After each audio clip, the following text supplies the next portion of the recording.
With its 2 juicy beef patties, 3 slices of melted cheese, and tangy Big Arch sauce, the Big Arch is what happens when you start making a McDonald's burger and never stop. The Big Arch, the most McDonald's burger yet, for a limited time. We all prefer things a certain way, like groceries. If you want groceries just how you like them, you gotta try Instacart. They have a new preference picker that lets you pick how ripe or unripe you want your bananas. Shoppers can see your preferences up front, helping guide their choices. Because when it comes to groceries, the details matter. Instacart. Get groceries just how you like.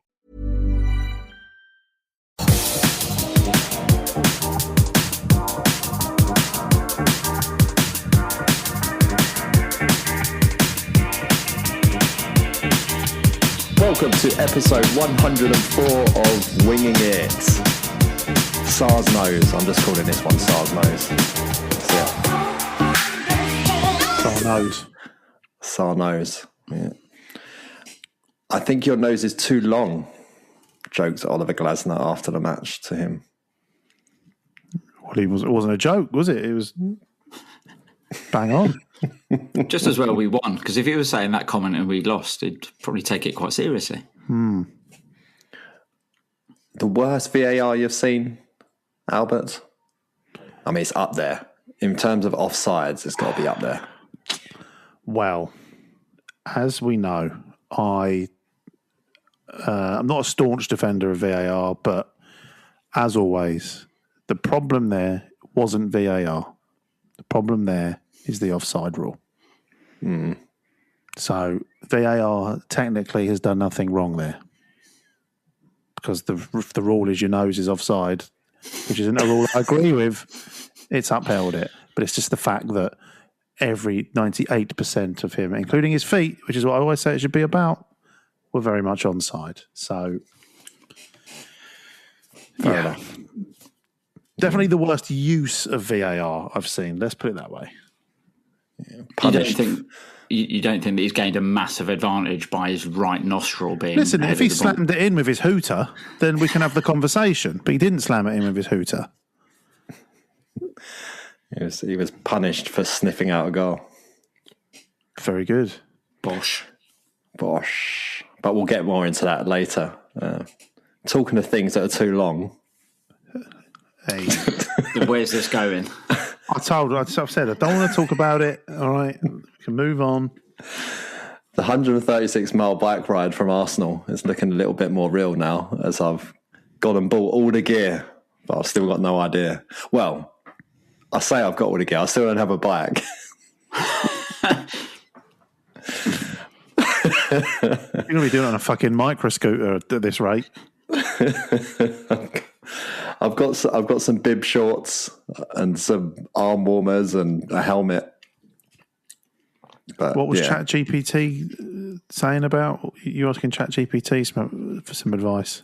Yeah, it told me to wear the bib shorts without any underwear. I don't know if I'm being trolled by a robot. If that's not proof that AI is the end of the fucking humanity when it's encouraging you to not wear any pants, then... Yeah. If you sponsor my bike ride to Arsenal for £100 or more, you can have a picture of me in just the bib shorts.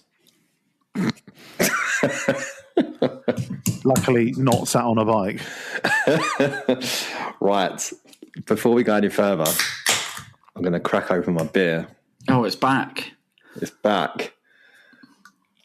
I've got the Nitro Surge, lads. Look at that. So it's a Guinness. Yes, from a can, but you guys are excited to see it in action, aren't you? Yeah, I'm sure the listeners are as well. Yeah. Can you Hesketh, talk us through it. So I've taken my glasses off because I'm not sure I want to see this. It looks like a penguin a little bit without my glasses on. He seems to have stabbed the top of the can, and it's got like a little beak, and the Guinness is coming out of the beak. Right. Oh, I'm going to put my glasses on now because I can see. Oof. Right, and I've got to let that go for a minute, and then I can top it up. and I'll have basically what was draft poured Guinness. Okay. That's to get you the authentic feel of a Guinness, right? That's right. Which now means I don't have to drink anything else ever. Nothing more authentic than sticking a weird gadget on a can. Well, I'm sure I'll get a keg and having my own keg. What are you drinking, Albert? Guinness. How did you pour it? I just poured it out. Penguin? No, I just poured it out. Just poured it out of the can into the glass. How's it taste? Guinnessy? Guinnessy. Yeah, nice. Yours is a 0 though, isn't it? Yeah, all right. Oh, malfunction. Something's gone wrong. I've already been mugged off by someone in the Terence household today. I don't know what you're talking about. The youth of today. Yes, my daughter was up way too late and started just instinctively abusing Albert. It's amazing, really, how she I thought knew. it was aimed at Hesketh, I seem to remember. No, not when she said Albert at the start of it. Oh, yeah. Yeah, she said Albert, but then she said fucking idiot, and I assumed she would move on to you. Yeah, no. To be fair, I'm not sure what's more of a car crash, the start of this podcast or your little penguin thing. Or the 23 red cards in a Brazilian football match last night. I mean, the match between Cruzeiro and Mineiro, if you haven't seen it in Brazil from last night, cup final, deep into stoppage time and Cruzeiro winning 1-0, a player has gone in a bit late on the goalkeeper, to which the goalkeeper's not reacted too well and sort of double kneed him in the head. And all hell has broken loose. And scenes nobody wants to see. I've seen the montage and I've seen the graphic of all the red cards. Oh no, who was player 23? Yeah, which fucking the guy who wants to play the next game. Yeah, the people weren't getting sent off, and the ones are like, yeah. Oh, there's going to be a lot of suspensions here. Yeah, this is my chance. Yeah. The ref very smartly decided not to send anybody off at the time, played out the last 30 seconds, and then proceeded in dishing out 23 red cards after the match. Like, thing is, when you watch that video, you can watch it like 23 times and just pick a different player each time.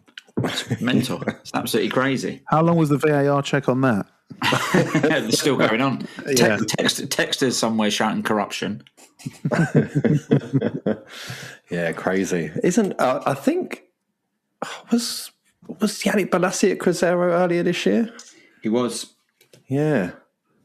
See, if he was there, he would have calmed it all down. He would have. Yeah. By doing a pirouette in the middle of the pitch, winding everyone up. Hendo. Save it. Yeah, if you haven't seen the footage, I viewer discretionary advised. Like, shocking scenes. As I say, nobody wants to see it, except that everybody wants to see it. It's exactly what we want to see. That's what happens when you make Hulk angry. Yes, Hulk smash. But the only thing faster than 22 enraged Brazilians running at each other lately is Oliver Glasner driving down the Old Kent Road. Not being hassled by Millwall fans again, was he? The world was turned upside down for the Palace boss last week when he was banned from driving for 6 months. The older heads in there will realise that was a joke about an Old Kent Road pub that went away in 2009. Ding. Nobody got it. Yes, somewhat annoyingly, other than Apple screwing up the release of this podcast last week and deciding to ship it out to everyone 24 hours late and after the Spurs game, which was ideal. Just think of that £12 sponsorship that we lost now. Exactly. Cheers, Apple. Fuck's sake. Yeah, but the more annoying thing was that news came out about 4 hours after we finished recording this pod. Shocking. Typical. I mean, to get banned from driving for 6 months isn't because you've driven 29 miles per hour in a 20 zone once. He's obviously been doing this repeatedly. Because if it was just that old Kent Road, I would have had some empathy because it's absolutely ridiculous that it's 20 miles an hour there. Should really be 30. All right, Clarkson. When I said a couple of weeks ago I wanted 12 points from Oliver Glasner over the next couple of weeks, I wasn't talking about speeding, Oliver.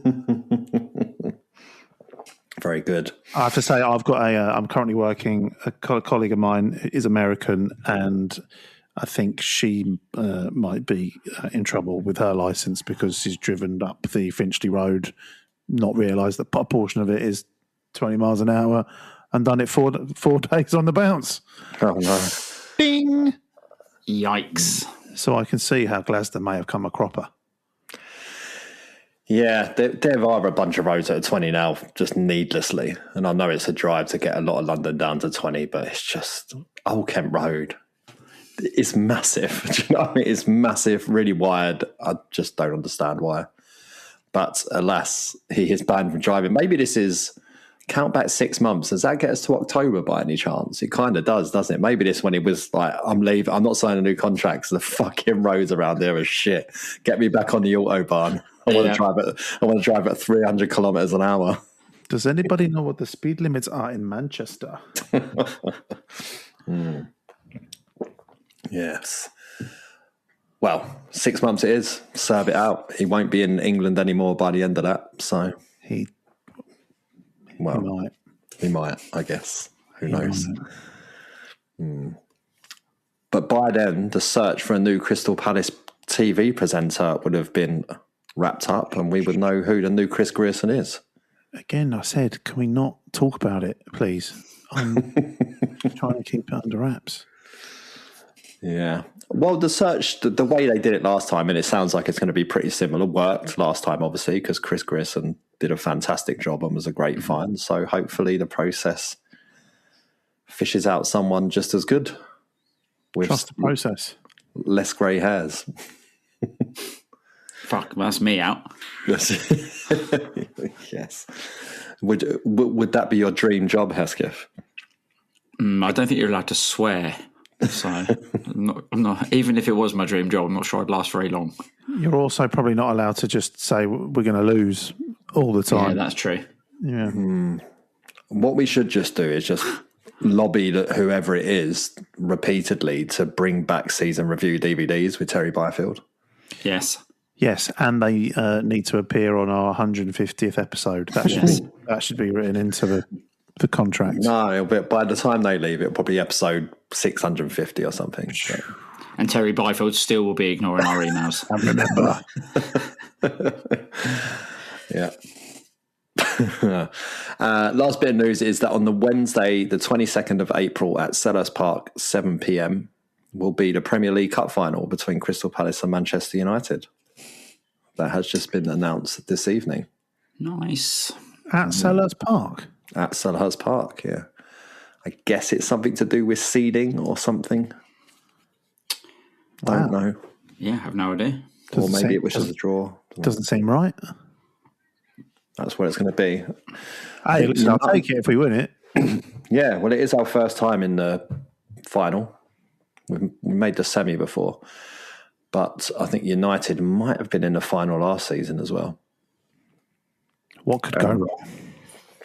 And Villa's still in the FA Cup to come in the quarterfinals at some point as well. So, good year, good year. Mm-hmm. But not as good as the first team year, which is just kicking into gear as we start to scale Everest towards winning a European trophy and qualifying for Europe in the league. Springtime Palace. And we've started it with a 3-1 win over Spurs at the Tottenham Hotspur Stadium in Hesketh, what can only be described as a brilliant, banterful night. Yeah, absolutely. Although you would not be surprised to hear when Solanke scored, I feared the worst. Did you leave? Was that you I saw walking out of the stadium on the drone footage? Yes. Yeah. Well, the game started really well for us, didn't it? We got Wharton forced a save early on out of Vicario, which is probably about the only things he did get his hands on. Spurs fans love him. Or no, when you get a good win like that and you loads of clips of their fans melting down like various bloggers around the stadium. They love Vicario, don't they? I've spent quite a lot of time over the last 2 days watching those videos. And one of the highlights was a bloke who just shouts a lot, which is, I guess, what they do. And I clicked onto his YouTube channel. He's got like 500,000 subscribers, so I guess he's quite well known. But he referred to blood. Yeah. Blood through their legs. And there was quite a funny bit with the penalty where he was like, "Oh, you're shit, blood. You're not going to save it." And then as Sarr's running up, he's like, "I didn't mean it. You can do take it all back." And then Sarr scores and he goes, "I meant every word, you fucking Italian hologram." I was like, "That's good. That's good stuff."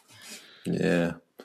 He's quite, I've seen him before, and whilst he is not my cup of tea in that sense of like, yeah, it's funny for about 20 seconds and then it's like OTT, and then you realise he's doing it several hours a week every single week. Yeah. Yeah. But it's like his stuff is so good, it's almost like it has to be scripted, but obviously it can't be scripted. Like, he's just very, very, like, just thinks on his feet very well. So I imagine that's what people say about us when they listen to this. Yeah, that's why we've got 500,000 subscribers on YouTube. Come on. Ooh. No, but yeah, as I say, Wharton forced an early save, but then, just as things are looking up and you're thinking, cool, we're going to run them over here, they're shit. Wharton gets absolutely punted in the air by someone I've never even heard of, who apparently they signed in January, and then he got hooked before half-time as well because he was so shit. But Albert Munoz landed on his shoulder, and it looked a bit of a rough one, because if Munoz stays down, it must be hurting because he doesn't stay down. No, and then obviously play restarts and he tries to take a shot, and he's doing it whilst it looks like his arm is cast in stone or something, and then and it's game over, and he's only just really sort of coming back to, I'm not going to say his best, but working towards his best and his fitness, and obviously he's a big reason why our form hasn't been so great over the last several weeks. So it was very nervy to see him having to come off. But like you say, if he's coming off, it's not something that's minor. The worst thing about that whole scenario was when he went down after the shot, the way the Spurs fans behaved in the crowd of like booing and stuff. When, bear in mind, 2 minutes earlier, Matthias Tell had gone down, or Matthias Tell, whatever his name is, had gone down. Munoz kicked the ball out of play whilst we was attacking so he could get treatment, only for Tell to get back up, run across the pitch, and then compete for the throw-in that was being thrown back to us so we could have the ball back. So they've gone from... I've gone in the space of 2 minutes from, just forget all the Munoz deciding I won't just run down the right wing here into space, I'll kick it out to play, to then booing him because one of their players just absolutely levered him in the sky. Fucking ridiculous. Honestly, it tips me. I want him to go down now. I know we're supposed to want Forest, but no, fuck them. They can go. I don't think there's a bad scenario out of either of those two things, assuming it's one of those two things. Or West Ham is one of those three things. Not a bad place to be. I mean, if there's any way Burnley or Wolves could get out of it, then I'm up for that. Yeah, Wolves maybe could. You never know. Stranger things have happened. I think Spurs have got to play both Forest and Wolves, haven't they? Dear, oh dear. Yeah.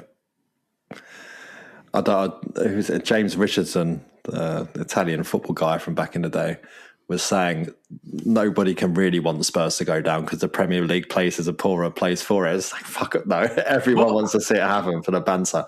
They'll come straight back up, obviously, but it will be funny. I mean, it'd be seismic, wouldn't it? Really, a club like that not been relegated since, was it 1977? Yeah. big fuck off new stadium.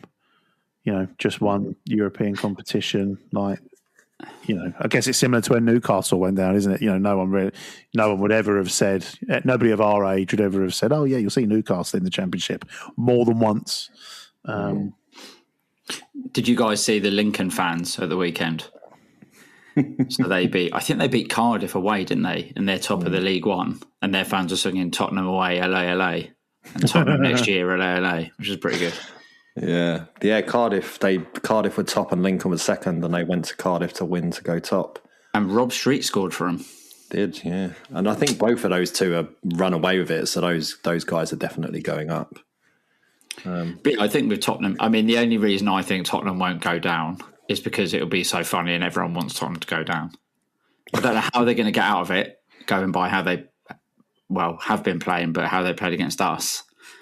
But it would be funny. Well, did you see the graphic that was going around, the 12 games they had left, which included us and whoever they played before us? In the corresponding fixtures last year, minus Leeds and Sunderland, because obviously they were in the league last year, they only won one of the corresponding fixtures that they've got left. And I mean, they looked absolutely clueless. Yeah, and it's only going to get worse for them with suspensions and so on, as we'll get into. But of course, Munoz gets replaced by Nathaniel Klein, who went on to have a really good game, to be fair to him. But he came on and within about 5 minutes, completely air kicked an attempt at a volley. But hey, worked out all right in the end. Then shortly after that, I was telling you guys before, I enjoyed watching the Access All Areas footage. And there was one bit that did make me chuckle when Chris Richards got to the byline and ended up running almost into the Spurs fans, and just hearing from the Spurs fans,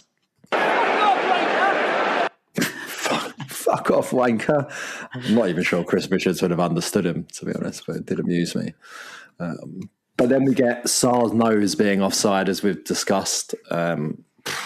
Just crazy decision, really. Even if I've seen a whole Instagram video with a lot of traction where they're saying, you're telling me his nose is offside, but when I look at that image, it's his knee that is the furthest point forward of his body. So how is his nose offside? Like, what image are you doing?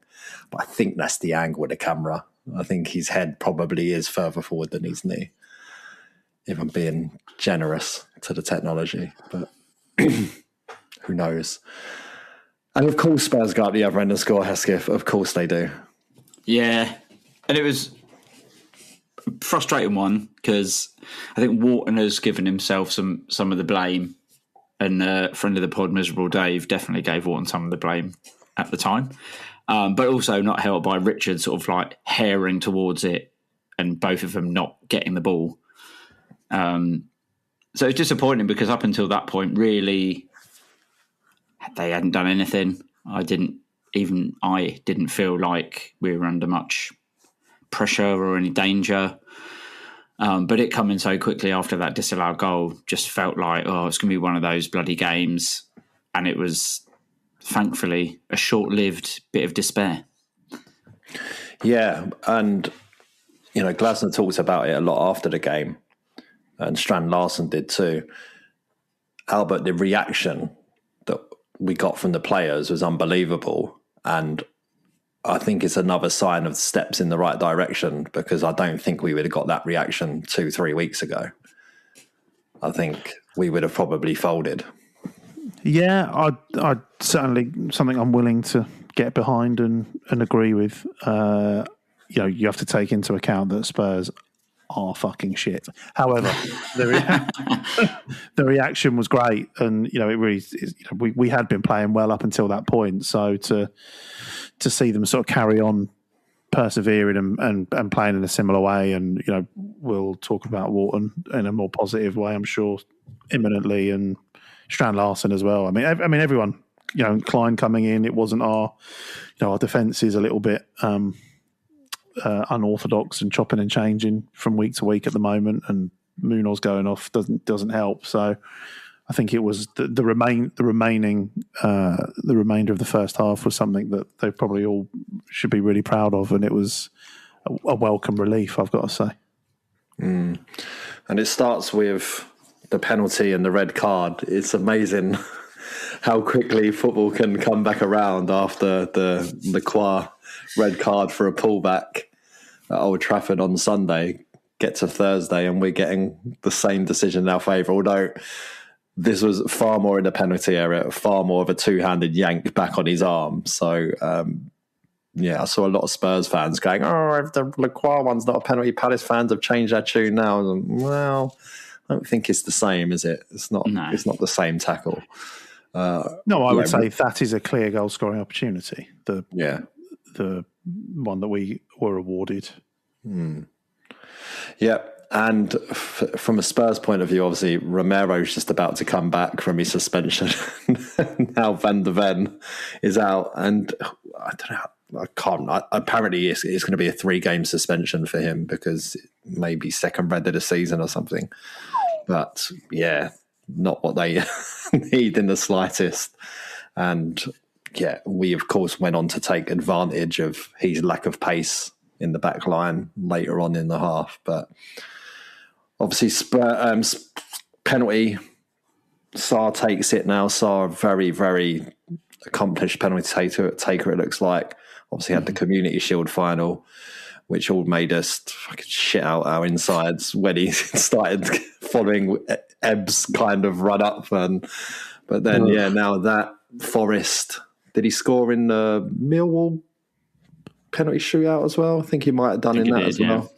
Yeah, so 4 from 4 now. And he's got that move down to a T, watches which way the keeper's going first, seems to read it well and slots it the other way. But what was really good as well, and again, this is watching that access all areas, you saw Strand Larsen directing Palace players on the edge to wait for your run in, don't encroach, because he stutters his run and stops his run. So it was nice to see that Strand Larsen is, that sort of character, is prepared to talk up and tell everyone what to do and that kind of thing. So I was impressed with that. And then it just goes ridiculous, really. And before we get into him winning the ball back, I want to talk about Gessan's performance because, again, really impressive him. And Hesketh, I'm not really sure what Villa fans are saying. I know a Villa fan who keeps telling me when I messaged him saying got Palace Player of the Month, and he's just like, either all your team must be shit or you've got Gessan's cousin or something. But incredible, just absolutely incredible performance from him again. Both in between the lines, pressing, counter-pressing, all sorts, just excellent. Yeah, it's funny looking at Villa fans online. The numbers of people saying his shit are going down a bit, but they're really trying to string it out. Okay, well, yeah, he did score, but it was against Wolves. Okay, well, he did score against a team from Bosnia. Okay, Tottenham are shit. And I'm like, yeah, but he's consistently scoring or setting goals up and playing well. And yeah, especially first half, I thought he was really good. He's very proactive. He wants to do stuff with the ball. But for Sarr's nose, as discussed, he would have had an assist. I think that probably counts as an assist. It was a good ball across, good awareness. And then for the Strand Larsen goal, his pressure got the ball off their Sarr in the build up to get it back to Wharton, and that's what we want him to do. As well as obviously getting goals and setting things up, that sort of work rate and getting into positions where he might win the ball and then doing something with it is exactly what we're after. And obviously it's a small sample size, but I think already we can see what it is that we wanted him for in the summer. And he's certainly sort of paying off the loan already, really. So, yeah, another good performance. Yeah, Glasner was keen to point it out in the post-match that everyone was talking about Wharton, but he was, Gessan's counter-press and the way he won the ball back off Sarr was brilliant. And then, to get the ball immediately into Wharton. And Strand Larsen talked about it as well, just saying how with someone like Wharton, it makes his game easy because he knows I can just make a run and he'll find me. And it's such a delicate little pass around the corner to Strand Larsen, who, again, you see takes a really early look at the keeper to see him rushing out. So takes the shot early and punts, like toe pokes it. It's like a toe punt through his legs to Albert, score 1-1. Well, let's leave that there. But I was going to say, if you watch that goal and squint, and I'm not one to get carried away, as you know, I thought it was very, the movement, the body shape and the finish was very, very Erling Haaland-esque, I've got to say. The way he sort of, times his run, the awareness, and just makes that little break of pace. And obviously it's a fantastic ball by Wharton, and just that awareness is, and yeah, I think I really like him already. And just hearing him speak, he came out and did post-match interview on the pitch, obviously, which you lot probably didn't see. And he's just, you can just tell he's really enjoying being here, and it's infectious, and other people might want to take note. Yeah, if you're just thinking about Norway having Strand Larsen, Sorloth, and Haaland up front as options, could be a bit of a problem at a World Cup. You wouldn't want to face those in the knockout stages, would you? That's for sure. But They're not going, are they? Are they going to the World Cup? Did they go World Cup, or did they miss out on it? I think they missed out. And I'm going to pretend like I know anything. I thought they did. About international football. Don't know. There's 82 teams going. Surely Norway is one of them. Norway World Cup. I thought they fucked it. According to Google, they emphatically secured their place at the World Cup with a perfect qualifying campaign. They fucked the last World Cup. They didn't go to the last World Cup. It's a fine line between emphatically securing and fucking it. All right. Yeah. Between winning every single game. Let's not split hairs here, guys. Come on. And didn't they have like a big team in that group as well? I'm pretty sure they had a big player in that group. Oh, everyone's an expert now, aren't they? Fucking hell. Italy? Well, Italy. They beat Italy, yeah. That's right. That's right, because I've seen a meme of, it's like I think it might be from the gangster thing from New York. Why can't I think the Sopranos. Sopranos. I think it's a scene from The Sopranos where they're like a bunch of gangsters holding a guy down with a pizza in his face, and they're putting a pineapple on the pizza. And the people like saying it's Norwegians and it's Norway beating Italy and Bodo Glimt's beating Inter Milan. It's basically the thing around it. Amused me. But yes, no. Yeah, you don't want to face them, that's for sure. But yeah, shout out to Strand Larsen. Brilliant finish. Great energy. We've talked about it on previous pods, and yeah, very excited to see what he can bring for the rest of the season. And then that brings us to the third goal, which by this point, shout out to a friend of the pod, Nick, who missed both the second and third goals in going back for a beer. And then Penny and my sister, who missed the third goal because we'd scored the second. It was already 51 minutes or whatever, and everyone's going out back for their beers. And empty away ends, not empty, it was like probably 2/3 full, but when there's all that space, it makes for amazing limbs when there's a goal because there's so much space to move around, and it just went absolutely bananas in the away end. And again, Convo, brilliant pass into Wharton, no look pass into Wharton, which completely threw off Conor Gallagher. As you can see, there's a super slow-mo version of that goal that Palace have put out. And yeah, Convo just finds Wharton, and then Wharton doing what Wharton does. But as Joe Cole called it, if Pirlo had passed that, the world would have stopped to talk about it. Completing his 13th through ball of the season, by the way, which is the most in the Premier League. Which is funny, that isn't it? You think that's super low. Does that include passes back to your own keeper? No, so 13 through balls, those two in that game put him ahead of Bruno Fernandes. And, yeah, perfectly weighted for Sarr, who can just tap it around the keeper into the back of the net to send boos flying around the stadium, carnage in the away end. I was going to say, you said it was bananas in the away end. I think it might have been more bananas in the fucking home end. Brilliant goal, but then the scenes out back. Did you go out back onto the concourse at half time? I did, yeah. It was just fucking brilliant. It was so good. It was non-stop singing for the entire time. And then for most of the time as well, it's just we're having a party, we're having a ball, right in the middle of one fuck all for just ages. In that infinite wisdom in building our new stadium at Spurs, they've put these like metal walls in that you can just slap really easily and make loads of noise without hurting your hand. So it's just like constant. And in the end, someone really got up a rhythm going, like with drumming on the wall. And fair play to the stewards as well, because they just let it all happen and just like everyone was just having an amazing time. It's just loads and loads of fun. And there's loads of videos you can see online of it as well. But yeah, a lot to love about it. With its 2 juicy beef patties, 3 slices of melted cheese, and tangy Big Arch sauce, the Big Arch is what happens when you start making a McDonald's burger and never stop. The Big Arch, the most McDonald's burger yet, for a limited time. Especially, Hesketh, you text us about it after.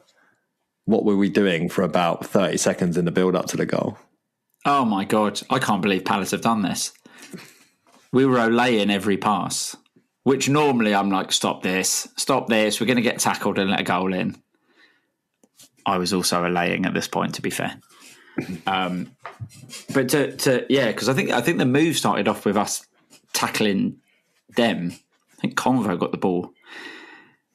Olayed about 10 times and then, hit that no-look pass. So it's just for Palace to olay a team away and it end in a goal is insane. Like all of those things are insane for me. But yeah, I mean, everything about that goal was good. I really, really liked Sarr's finish as well. Obviously, Wharton's assist gets the plaudits as it should, but I really liked Sarr's little, like, faintest of touches past the goalie. And you mentioned the super slow-mo videos that they put out. Number one, having smooth jazz over it is great. But also for that last goal, before Sarr's even got it, you can see Pedro Porro already moaning. And I hate Pedro Porro. I think he's a rat. And seeing him already moaning in slow-mo before anything's happened, it's good stuff. Yeah. Yeah, it was definitely. Go on. I said, talking to Pedro Porro, see him when he got substituted in the second half. Having a little tantrum. Yeah, again, I don't know if you would have noticed it from in the stand, but he had a proper wobbly. Oh, I noticed it. He was having a proper wobbly he was trying to get Strand Larsen sent off. Yeah, he was. VAR must have been checking to see if it was a penalty because the referee has ludicrously give a foul against Strand Larsen when he was the one who was fouled. Yeah. I assume VAR decided it just weren't enough. So Pedro Porro was losing his mind trying to get Strand Larsen a second yellow. But in reality, they was probably checking to see if it was a pen. Speaking of, by the way, I don't think we mentioned it. I think it was in the first half when Adam Wharton got jumped on by their player and they got the free kick. Yeah. At the time, I couldn't believe it. I was like, that is one of the worst decisions I've seen in ages. But then you're like, well, it's maybe I missed something. Maybe he like grabbed his shirt or something. And you watch it back, you're like, no, it's exactly what I saw. Yeah, absolutely insane. Yeah, really, really bad. And then there was a few bits with Pedro Porro was getting wound up because a lot of it was around. It started going off between Convo and Xavi Simmons for some reason. Like I don't know what happens. It ends up with Convo blowing him a kiss, and someone caught and got it on pictured it perfectly. With Convo just holding his hand out. It's great. And if you'd have seen on our socials, on our Insta story, I put a little Xavi Simmons in the palm of his hands. Which amused me anyway on the bus home. But yeah, God knows what's going on. But yeah, I say Spurs' conduct throughout that game, both in the stands and their players on the pitch, have just reeked of desperation, which I suppose is exactly where they are. But we're not finished with a third goal yet because we've had the brilliant move and finish. We've had the limbs in the away end. We've had the olays leading up to it. And then Dean Henderson runs over and does a Mateta to the corner flag. Absolutely pumps it in front of the away end. He then comes back because it's just on the floor. He comes back and tries to put it back up and it don't work. And they had to replace it at half time because it completely fucked it. So, yeah, Dino just absolutely loving it. Enjoyed that, yeah. Emphatically secured it, I think you'll find. Yeah.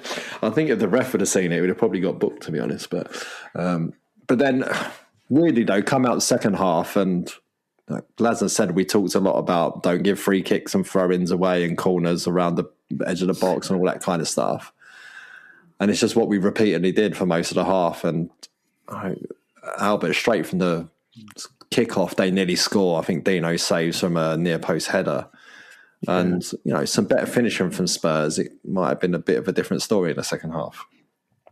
Yeah, and I've, to sit here and put a dampener on the result is something I don't really want to do. But considering they're, an awful team and they had 10 men for the entirety of the second half, I did think we, don't know what the word is, we did come out second best for a lot of that second half, which was disappointing really, because you 3-1 up and they've got 10 men, so it's got better, they're going to have to pull something out of the bag to get a point or to win it. But it felt like we could have turned the screw a bit more and really put them to bed. But it was weird because they were significantly improved and in a lot of ways better than us for the second half. But at the same time, I can't say I ever really had like the nerves in my stomach like we were going to throw it away.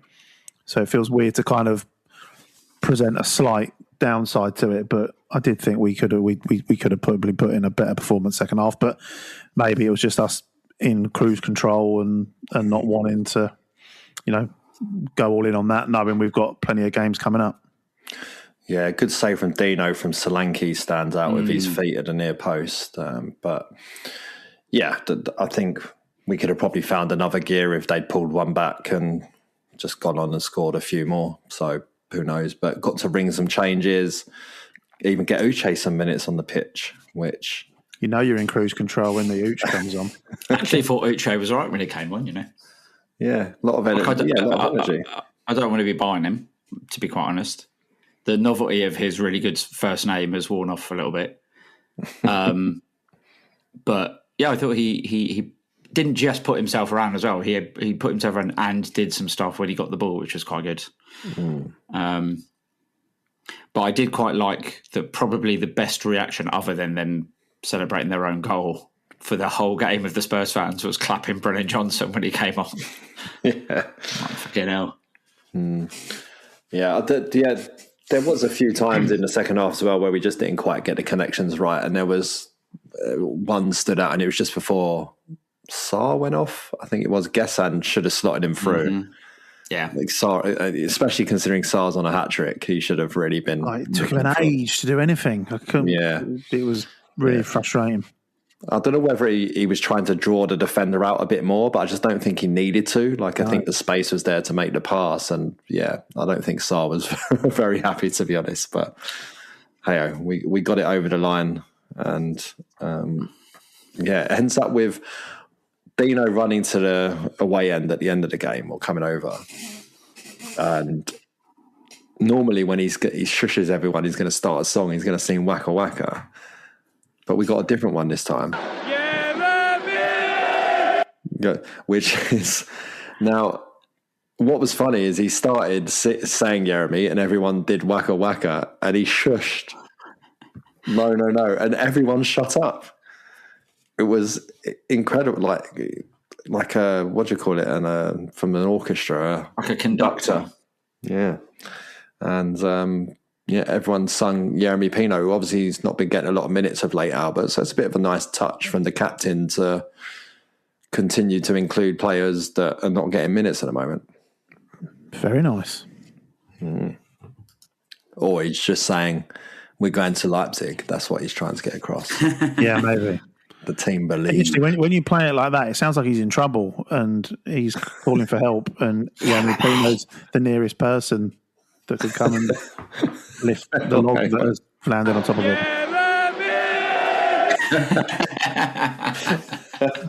Yeah. Very good. And in the absence of Maxence Lacroix, Uche was on hand to do the woo. I saw Max put that on Insta, didn't he? Because I think Max was in the ground. Yeah.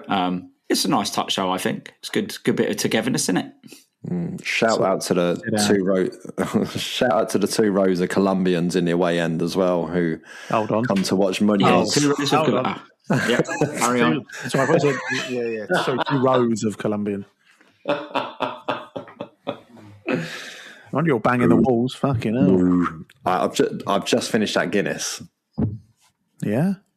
Yeah, mate. That Nitro Surge. Seriously, I'm not going to say it anymore. They can sponsor us if they want more. But yeah. Yeah, they really need our exposure. Guinness really need it. Yeah. Really, really need it.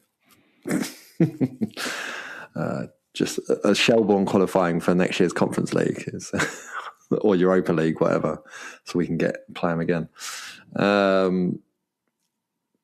Yeah, brilliant. What's this? Do you know, it's been FA Cup this weekend. Obviously, we haven't played. And the draw tonight it reminded me a lot of last year because it's like that exciting time when shit's really starting to get real. And yeah, so Liverpool City, isn't it, in the quarters? I haven't seen the draw. Yeah, so Liverpool City, Chelsea got Port Vale, Arsenal got Southampton.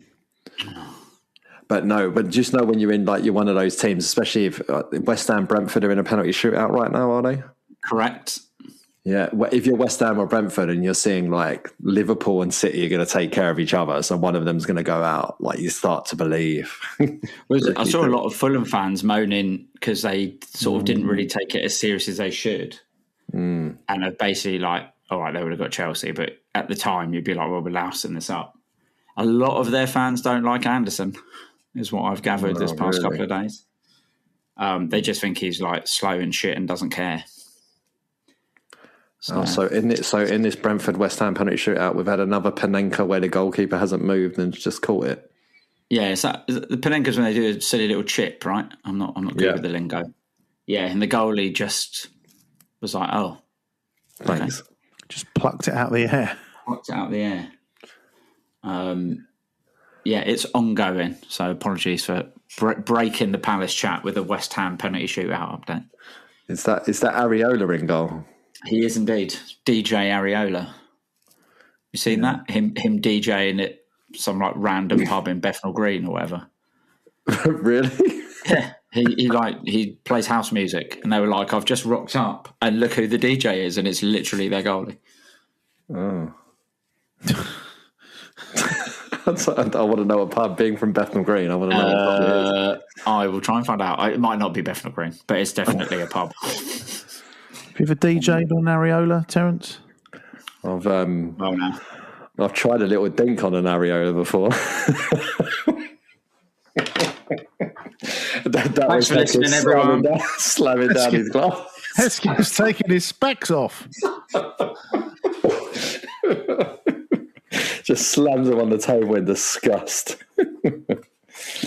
Yeah, I mean, there's plenty of jokes to be had. DJ knobs, Areola, you know what I mean? Yeah.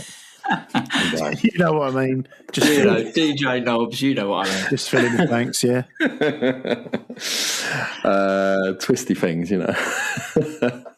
Larnaca away. Let's talk about that. Tickets have gone on sale today and sold out. Now. Yes, me and Hesketh successfully secured the tickets we needed. Albert, unfortunately, has missed out, although was probably not going to go. Maybe. Oh, definitely. Not now, isn't it? Yeah, he doesn't fancy the smoke. Might see if I can get a flight into one of the RAF bases, seeing as they're not being used for actual bloody war. Yes, I'm excited. I'm looking forward to it. But first, obviously, we've got the home leg to come first, which is on Thursday. Larnaca will be looking to keep their season alive. All they've got left is one league game that sandwiches our cup games against them. So the second leg in Larnaca, if we beat them, will be their last game of the season. So they'll be doing the best they can to keep it all going. They did win 3-0 on the weekend. Riyad Balic, who scored against us at Selhurst, was on the score sheet again. And today they have That was another good convo through ball, wasn't it? Leave him alone. Very good, very good. But they have announced a new manager today. Javi Rosada from Dean Henderson's homeland of Spain has been announced as AEK's new coach today. Do you want to explain that, Jake? Hesketh? Yeah, they were doing the Palace player profiles in the Tottenham program, and for some reason it said Dean Henderson, birthplace Spain, or nationality Spanish, and then going on to talk about him playing for England. Oh, the way he pronounces Jeremy, as we've just seen, you can see why anyone would mistake him. Por favor. One of my favourite things about Dean Henderson's accent is at the end of the cup final when he says marmouche, marmouche, and that is now how my son says marmouche. He says it with a Manc accent, which is I just find hilarious. So yeah, Larnaca it is at Selhurst. Are we going to make the same mistakes again, Albert? Yes or no? No, please. Good. I looked at back like with Cole, looking at it with a lot of hindsight. We did looking at the stats. Just look at the stats. We battered them that day, and we just were shit in front of goal. Mm-hmm. And we talk a lot about not being able to break down a low block, but I think that's probably unfair that day. We kind of did on multiple occasions, and then Mateta kept missing the goal. So hopefully with Strand Larsen taking those shots, we won't be missing the go. Or will it be Mateta? Because Hesketh is on the bench. Apparently he will be back and maybe getting some minutes against Larnaca. So with that in mind, what do you think his reception is going to be if he gets substituted on? What do you think it's going to be? What should it be? I mean, it shouldn't be booze. It shouldn't be booze. I think it'll be all right. Hopefully, I mean, ideal world, by the time he comes on, it's because we're like 3-0 up and we're just resting Larsen, as opposed to like chucking on a bunch of forwards because we're 1-0 down. At which point, I think everyone will just groan if he comes on. It'd be interesting to see, though. I reckon the reception will be all right, but it'll be one of those where, like, if his first touch is a shit bit of control, everyone will get on his back, probably. Not me. Just Albert. Just Albert. No, not me.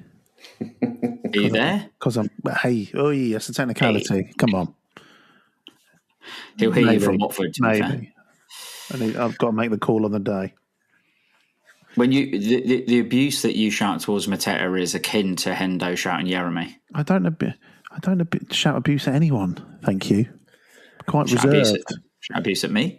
Does that not count? You can't hear me from the White Horse, though. That's the part I've given up. I'll just send you a text instead. Yeah. Yeah. Oh, there's another picture of Albert with his middle finger up. That's what you think it is. I'm going to put your glasses back on. Yeah. Ooh, steamed up. I do like the idea of Mateta running on, though, to boo, or are they? And he's waiting to see if it ends with a on the end. Is it booze or boom? Which one is it? Talking of booze, was it? I genuinely couldn't tell. Was it Palace fans or Spurs fans booing Conor Gallagher on last Thursday? When he came on, there was some like there, but no, he didn't. He came on in that weird. He made like 3 subs in 2 different phases at the end of that first half, didn't he? It was really, really bizarre. Like, considering you can only do substitutes in 3 installments. 3 waves. Yeah, to bring on 2 and then like 20 seconds later then bring on another one felt really weird. But no, Conor Gallagher definitely came on. He got some boos from the away end, but you know Spurs are in dire straits when Conor Gallagher can't even get a goal against us. So yeah, exactly. Yeah. Atletico, they've got to play Atletico Madrid this week, and It's the last thing they need, Jesus. I keep forgetting it's the Champions League, that, isn't it? Yeah. Quarterfinals. It's round of 16. Sorry, round of 16. Yeah. Mental. They were quite good in that one. Their manager was saying about how happy he was with Conor Gallagher as well, and saying what a great player he was. He's probably trying to get him to start, so they can deal with him. But no, there you go. So yeah, we got to go out against Larnaca though, and you want to go. You don't want to be going to Larnaca needing a result, do we? We just want to go there with a 2-goal lead or something, right? Just get it done and dusted, and hopefully that will be the case.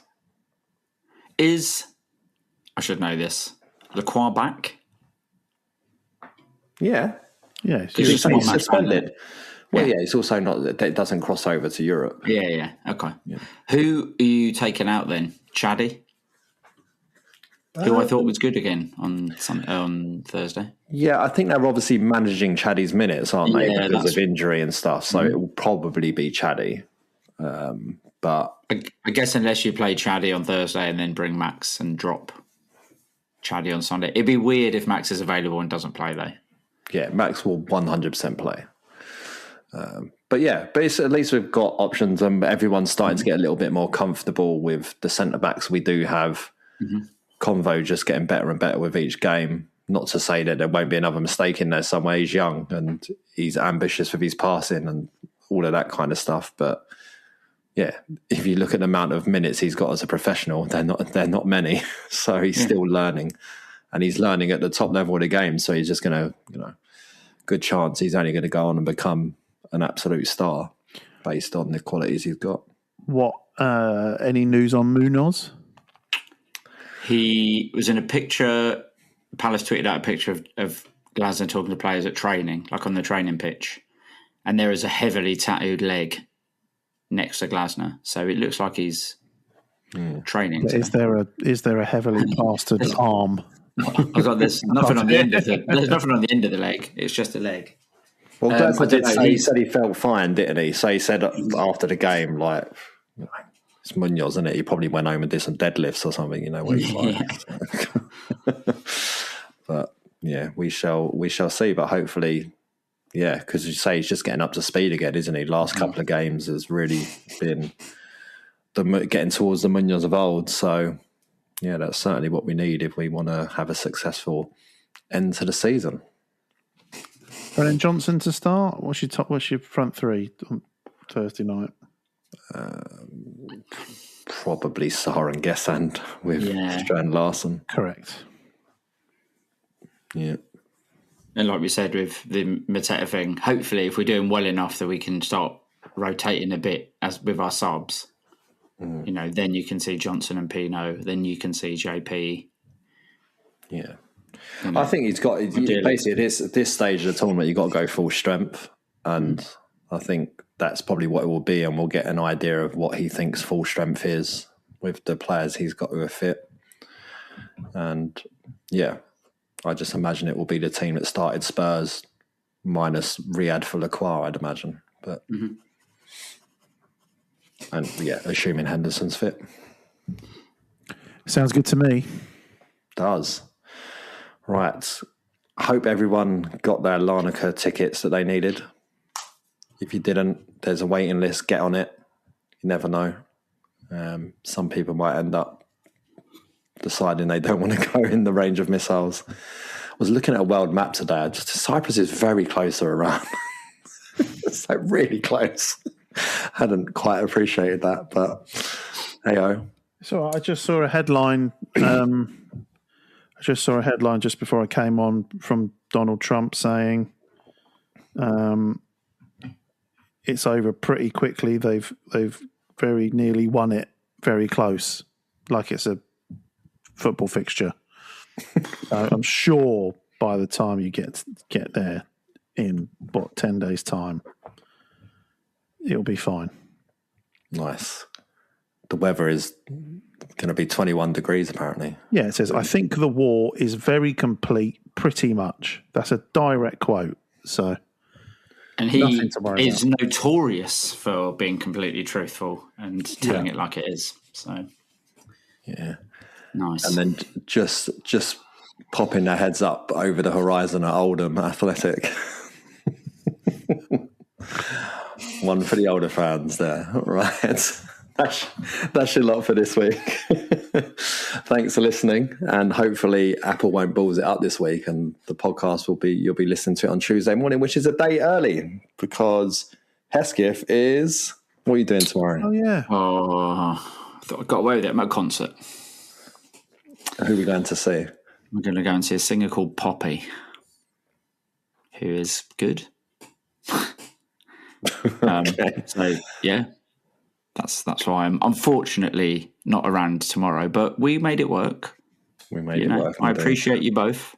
I appreciate you slightly more now, but I appreciate you both. Okay. But yeah, thanks, lads. Brilliant as always. And we're back next week when we will be talking about Larnaca at home, looking ahead to Larnaca away, and Leeds at home.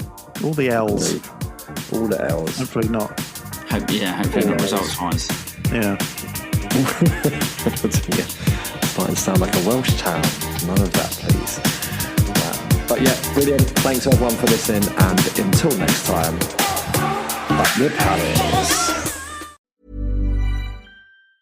With its 2 juicy beef patties, 3 slices of melted cheese, and tangy Big Arch sauce, the Big Arch is what happens when you start making a McDonald's burger and never stop. The Big Arch, the most McDonald's burger yet, for a limited time.